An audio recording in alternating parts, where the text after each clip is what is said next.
अंबड नगर परिषद सार्वत्रिक निवडणुकीचा वातावरण चांगलंच तापलंय। महाविकास आघाडीच्या सभेला उत्स्फूर्त प्रतिसाद। अंबड नगर परिषद सार्वत्रिक निवडणूक आता अंतिम टप्प्यावर आली आहे। सध्या अंबड नगर परिषद निवडणुकीचा वातावरण चांगलंच तापलेला पाहायला मिळत आहे। दरम्यान अंबड येथे राष्ट्रवादी शरदचंद्र पवार पक्षाचे नेते रोहिणी खडसे यांची जाहीर सभा आयोजित करण्यात आली होती। या सभेत नागरिकांची मोठी गर्दी पाहायला मिळत आहे। दरम्यान नेत्यांचे दावे प्रतिदावे आरोप प्रत्यारोप सुरू असून महाविकास आघाडीकडून नगराध्यक्ष पदासाठी श्रद्धा शिवप्रसाद चांगले हे मैदानात आहे, तर माजी आरोग्य मंत्री राजेश टोपे उमेदवारांच्या प्रचारासाठी अंबडमध्ये तड ठोकून आहेत। दरम्यान रोहिणी खडसे यांच्या सभेत नागरिकांचा उत्स्फूर्त प्रतिसाद पाहायला मिळाला।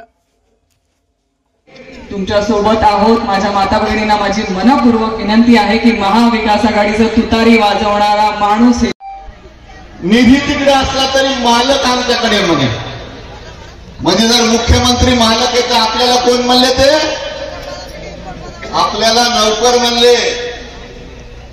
खऱ्या अर्थाने आपण देशाची लोकशाही पाहत आलेलो आहोत। गल्ली ते दिल्ली यांची सत्ता होती, परंतु अंबड शहरातल्या प्रत्येक नागरिकांना मूलभूत हक्काच्या सुविधेसाठी सुद्धा तरसावं लागलं, पाण्यासाठी तरसावं लागलं, स्वच्छतेसाठी तरसावं लागलं, सगळ्या गोष्टी अडचणीत झालेल्या आहेत।